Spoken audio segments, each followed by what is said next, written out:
hunts the biggest of all game, public enemies who try to destroy our America.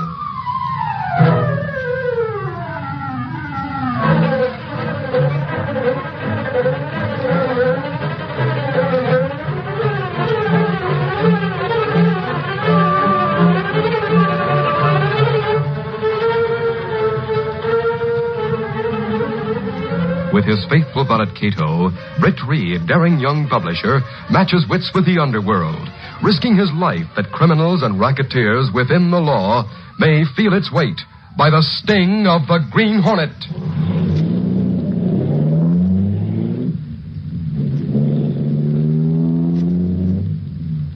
Ride with Britt Reed in the thrilling adventure, Death Comes to Dinner.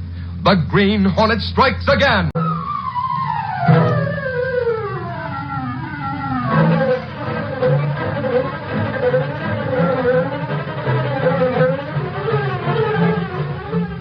Britt Reed, young publisher of the Daily Sentinel, was in his office going over the morning mail with his secretary, Lenore Case. Well, these are the usual letters to the editor, Mr. Reed. I'll send them down to Gunnigan. Yes, he can sort out the ones he wants to print.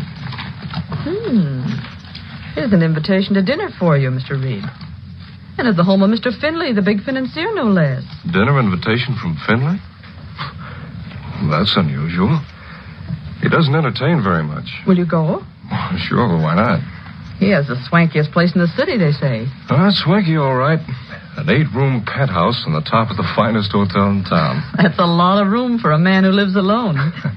Alone with 4 or 5 servants, you mean? Maybe I shouldn't say this, but...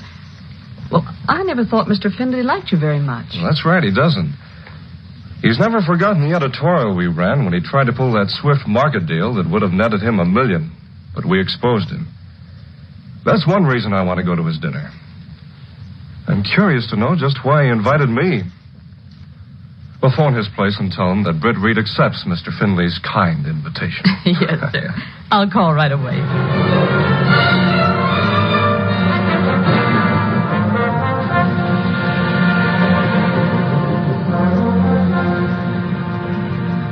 The following morning, Mike Axford entered Britt Reed's office carrying a copy of the Morning Clarion. Morning, Reed.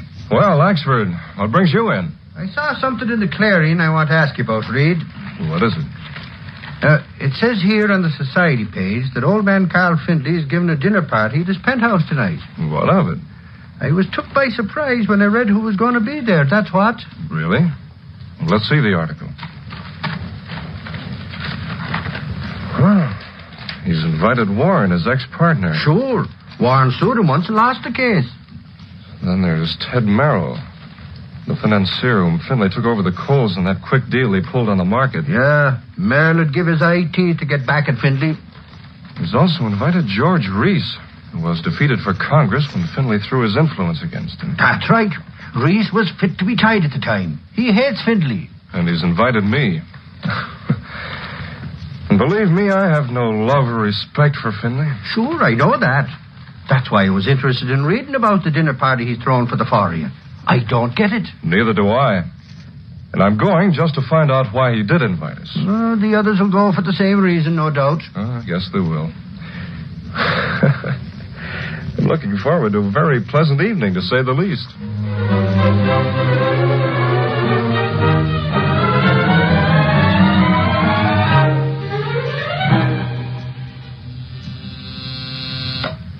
Yes, Miss Case? Mr. Reed, Mr. Merrill, the financier's on the line. Ted Merrill? Good. I'll take the call. Yes, sir. Go ahead, Mr. Reed. Hello? Hello, Britt. This is Ted Merrill. Oh, yes, Ted. How are you? Fine. I'm calling to ask if you've accepted Findlay's invitation to dinner tonight. Oh, yes, I have. How about you? Well, I did, too, and so did the other 2. I phoned to find out. Frankly, I'm curious to know why he's giving the dinner for us. We all are. Findlay never entertains. And every one of us, well, have reason to dislike him very much. The other 2 and myself much more than you have, as a matter of fact. Well, maybe the old boy's had a change of heart. Not Carl Findlay. He has something up his sleeve. I think all of us should be on our guard when we're there with him. I'm hoping to get a good story out of it for the Sentinel myself. Well, I'm glad you're going. Whatever he's up to, it ought to prove to be an interesting evening. I'm counting on that, Ted. I'll see you at the dinner tonight. Okay, Britt. Goodbye. Goodbye.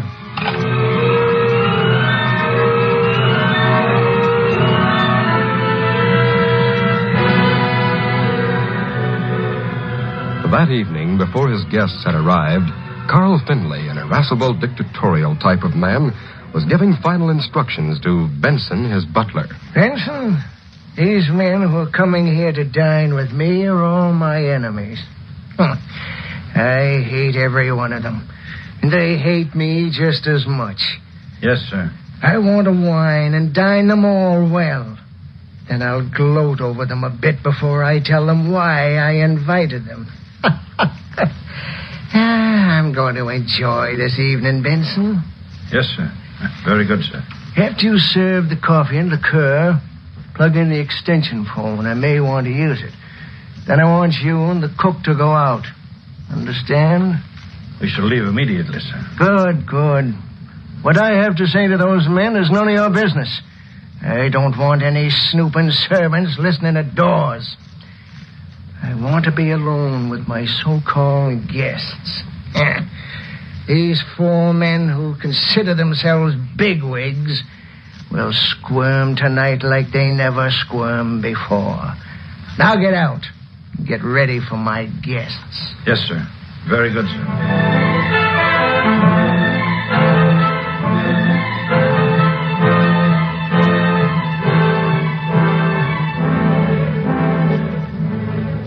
Later, Carl Findlay sat at the head of the well-appointed table and eyed his rather quiet guests as they started to eat the dessert that had been placed before them. Well, gentlemen, needless to say, this has been a very quiet dinner party. It has been rather quiet at that, Mr. Findlay. Just why did you bring us together like this? That's what I'd like to know. Now that your curiosity is asserting itself, gentlemen, I hope your state of mind hasn't prevented any one of you from enjoying his dinner tonight. On the contrary, Findlay, I enjoyed the dinner immensely. You have a marvelous cook.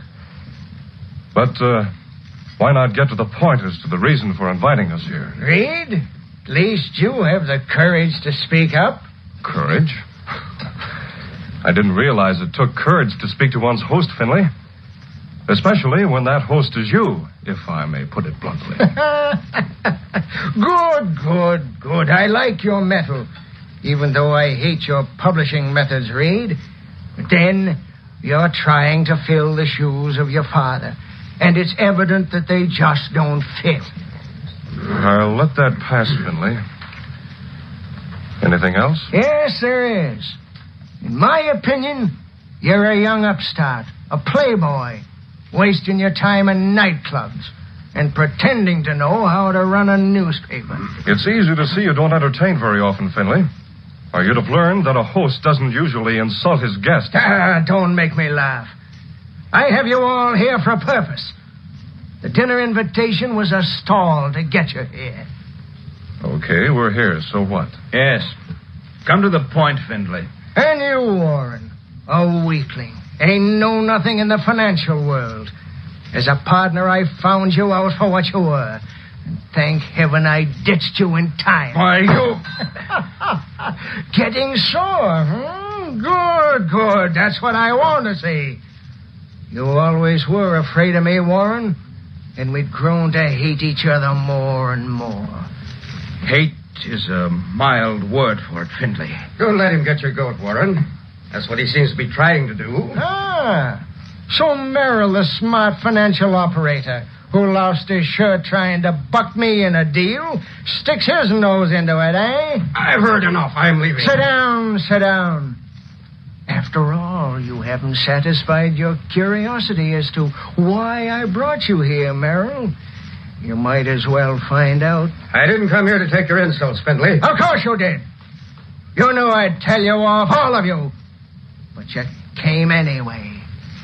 So sit down. All right. I will stay so that I can tell these gentlemen what I really think of you, Findlay. Why waste words? They know already. You're not kidding. By this time, you should have learned what we all think of you, Findlay. George Reese speaks up at last. Now there's a man who thought he was capable of going to Congress. Had the gall to think he could really win the votes. But I, Carl Finley, stopped him. So he hates me for it as much as I hate him. There's a lot of hate flowing around this table tonight. You're not the likable type, Finley. I thrive on hate. I make no friends. You can say that again. Friends are parasites, in my opinion, out for what they can get from a person. Any friends of yours would die of hunger before you'd help them. Laugh, all of you. You can have your so-called friends, but I have money, power. I've bucked you all and won. That's why you hate me, and I hate you. You made a slight mistake. I bucked you and won. And it cost you $1 million. I'll win over you yet, Britt Reed. Wait and see. Gentlemen, I suggest we thank our host for a delightful dinner and leave right now. Now, wait. Now, I'll tell you why I had you come here. I received this note a few days ago. What's it say? Well, listen to this. Sometime, somehow, I'm going to get to you. Because I hate you, I'm going to kill you. The note is not signed. What does that have to do with us, Finley? Just this. I feel that you four men are the only ones who really have reason to hate me enough to kill me. So I figure that one of you sent this note. One of you is a potential murderer. That's ridiculous, Finley. We might take a rap at you, yes. But as for wanting to commit murder, that's another thing entirely. That's what you say, Britt Weed. But I wouldn't put it past even you. I resent that, Finley. Go ahead and resent it. That's the way I feel about it. If you weren't such an old fool, I'd show my resentment more forcibly. With a gun, perhaps? Well, what about the rest of you? Which one of you sent me that note? This is most ridiculous. I've had enough of this, Tommy Rock. Yes, and so have I. Let's get out of here. This man's going mad. Mad, am I? So you all want to leave, do you? Well, the doors are locked. You'll stay until I want you to go. Do you hear? I believe he's lost his mind. This is the strangest. The lights. What's happened? Who put out the lights? I'll find a switch. Now look over by the door. Look at Finley. Great Scott, something's happened to him. Look here. What's the matter? He's been stabbed. Finley is dead.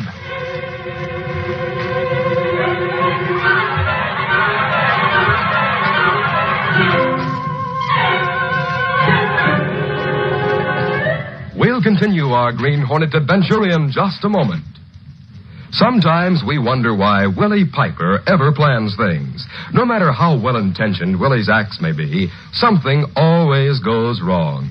On second thought, maybe it's best that Willie does get into those hilarious situations.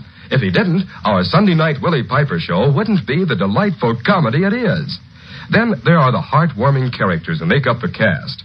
There's Willie, a blundering, good-natured newlywed who's still amazed that he's married. Martha, his lovable young wife. Mr. Gillespie, his domineering father-in-law. And Mr. Bissell, who's never without his bike. Combine the situations and the characters, and you've got a show you're sure to enjoy. Hear the tales of Willie Piper tonight, broadcast over most of these same ABC stations. And now, back to the Green Hornet.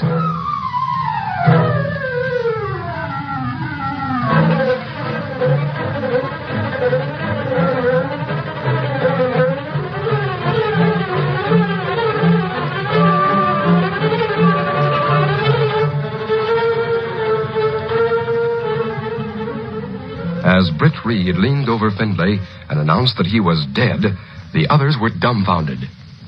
Dead? Are you sure, Britt? Absolutely. Somebody, one of the men in this room, turned out the lights. Then stabbed Findlay. It could have been any one of us. We were all wandering around the room. Findlay said the doors were locked. We'll soon find out. Well, the door is locked. Must have the key on him. Let's see. Here it is. Let's get out of here, Reed. There'll be a big scandal about this, and I... Sorry, Reese. All four of us have to stay here until the police come. The police? Yes. I'll call them right now.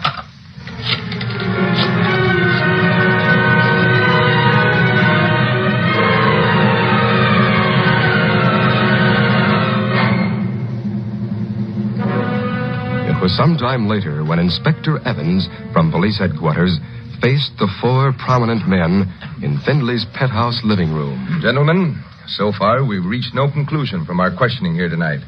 We know someone in this room used one of Mr. Findlay's silver table knives to cause his death. Have you had a report on any fingerprints that might have been found on that knife, Inspector? Yes, Mr. Reed. What was the report, Inspector? I'm sorry, Mr. Merrill, but the information I received is confidential. When the proper time comes, all of you will know the result of the fingerprint test. Inspector, regardless of what you found out, I insist that you make some arrangements to let us go home. You can't hold all of us for this crime. I suggest, gentlemen, that you all come to headquarters. Whatever arrangements are to be made can be made there. Well, that should be agreeable to everyone, Inspector. Yes, sir. Very well, then. We'll go to police headquarters now. Come along, gentlemen.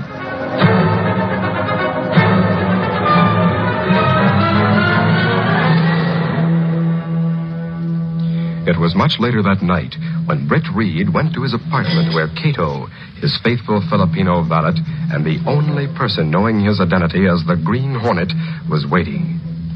Britt told Cato about the tragedy that had taken place at Findlay's apartment. We're all under suspicion, Cato. The police allowed us to leave after accepting our personal bonds. But in case like this, police move with caution, perhaps. Yes, those men are all prominent. The police don't want to make a false move. It would be embarrassing because the papers would play it up. That's true. But it's not good that you'll be in room 2 when Findlay get murdered, Mr. Britt. I intend to do what I can to bring the killer to light, Cato. How you do that? Police watch, perhaps. They won't be watching the Green Hornet. Maybe he can find out something. Green Hornet go out tonight? Yes. It's best to strike while the iron's hot and before the others have a chance to confer with their attorneys. Let's go, Cato.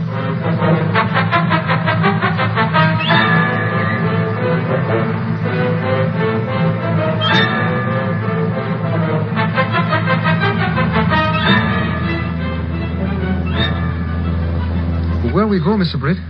The Green Hornet is going to pay a visit to each of the other guests that Findlay had to dinner tonight.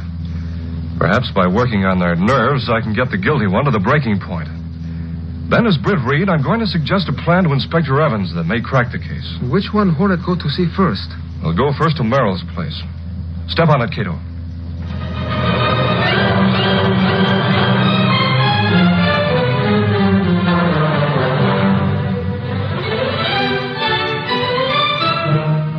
Meantime, Ted Merrill was sitting at the desk in his study, thinking of the events that had taken place earlier in the evening. Suddenly, he was startled by hearing a voice. Well, Merrill, worrying about the spot you're in? Oh, what the? The Green Hornet. Why have you come here like this? Maybe I know just who it was who killed Findlay, Merrill. Then you know more than the police do. Why don't you tell them what you know about it? Maybe I will. If I can't make a deal with the killer. Get out. Get out of here. I'll call the police right now and tell them about this. In that case, I'll leave. Be seeing you again. So long.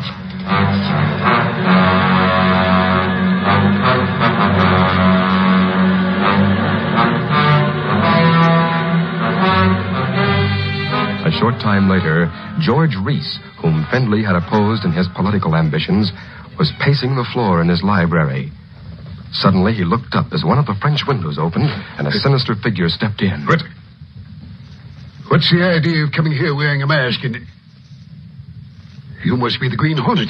Right the first time, Reese. But what do you want? If this is a hold-up, I Here have... to discuss Findlay's murder, Reese. Findlay's murder? What can you know about that? Maybe I know all about it. That's impossible. Is it? Of course, if the killer wants to make a deal, I'll keep what I know to myself. A deal? What kind of a deal? Oh, let's say for $20,000, I could forget about it. Well, you're not getting $20,000 from me. Not even $1, Hornet. Do you understand that? Okay. If that's the way you feel about it. That's just the way I feel about it. And what's more, you made a mistake in coming here.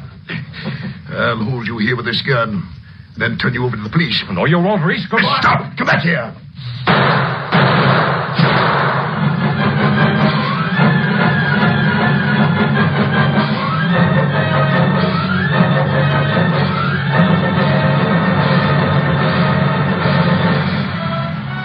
A short time later, Britt Reed crouched on the fire escape outside Mr. Warren's bedroom window. Findlay's ex-partner sat on the edge of the bed, smoking nervously. Oh, Warren's worrying like the other two. Well, might as well go in. Who's that? What do you want? Quiet, Warren. Put down that gun. Why have you come in here like this? Who are you? Take a closer look. Green Hornet. That's right. And you and I are going to have a talk about the Findlay killing. I can't tell you anything about that. I was there when it happened, that's all. You had a good reason to kill him, Warren. So did the others, every one of them. Perhaps I know who killed Findlay. You have no way of knowing. That's what you think. Then tell me what you do know, Hornet. I'd rather keep you guessing. Of course, if you want to make a deal, maybe we can get together. A deal? That's right. For $20,000, I promise not to tip off the police. I don't believe you know anything. I won't deal with you. Now get out. Get out, you hear? All right. If that's the way you want it. But don't forget I gave you a chance, Warren. See you again.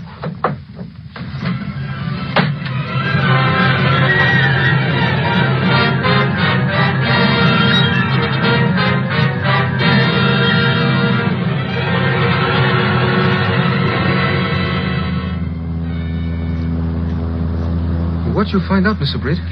Each of them is very much worried, Cato. Of course, I didn't get a hint as to which one did it. But I believe the real killer will have a bad case of nerves because of my visit. But how you hope to get results from making visits? The killer will be in a very nervous state. Tomorrow, I'm going to make a proposition to Inspector Evans. If he's willing to go through with it, it may bring the killer to light. You think Inspector listened to proposition under circumstances? Oh, he'd have nothing to lose. Especially since I gave him a bit of evidence I picked up at the scene of the crime. Let's head for home.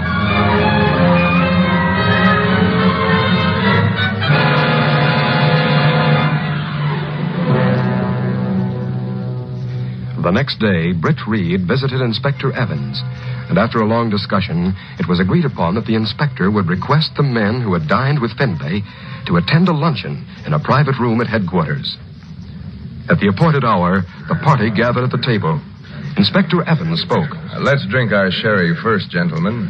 It'll settle our nerves. Well, here's to a quick solution of the Findlay murder. Waiter, move the glasses to serve the luncheon. Yes, sir. Now, gentlemen, this case is an unusual one. All of you, the suspects, are prominent men. You all had reason to despise Mr. Findlay. One of you took his life. Get to the point, please, Inspector. This gathering in itself is very unusual. Yes, I know, and I appreciate the cooperation you've all shown by coming here. Of course, I do have the authority to demand your presence, but I prefer it this way. Well, just what is the purpose of this luncheon, Inspector? Yes, that's what I'd like to know. I gave up an important appointment to come here, sir. Oh, really, Mr. Warren? That's too bad, but keep in mind that you, along with the rest, are a suspect in the murder case. I, for one, appreciate the manner in which Inspector Evans is handling this case. Well, thank you, Mr. Reed. All right, waiter. Serve the luncheon. Yes. Now, gentlemen, I suggest that you eat the lunch that's before you, and then I promise the purpose of this gathering will be very plain to all of you.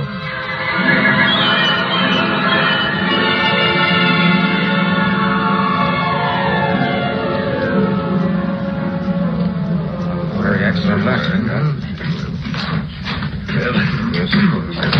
This note is for you, Inspector. Oh, thank you. Wait outside. Yes, sir. Now, gentlemen, I'll get right to the point. That's what we're waiting for. I hope so. I'll have to be leaving soon. Well, this is more important, Mr. Warren, than anything else you could be thinking of. What's in the note, if I may ask, sir? I'm just about to tell you, Mr. Merrill. You see, when you drank your sherry, I had the waiter take the glasses out immediately after. I noticed that. It was done for a definite purpose. Get the fingerprints of all of you. Fingerprints? Yes.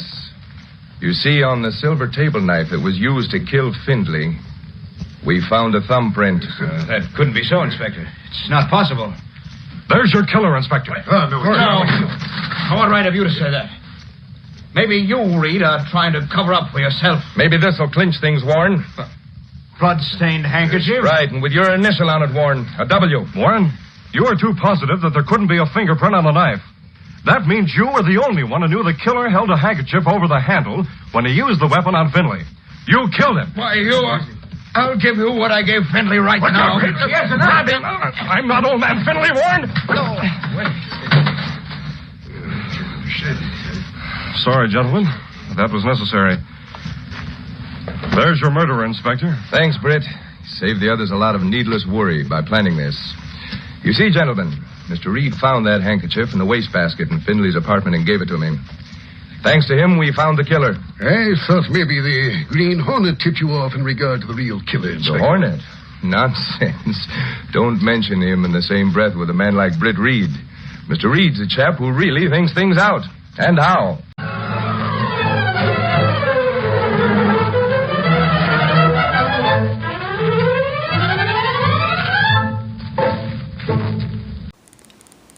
Until next time, this is John.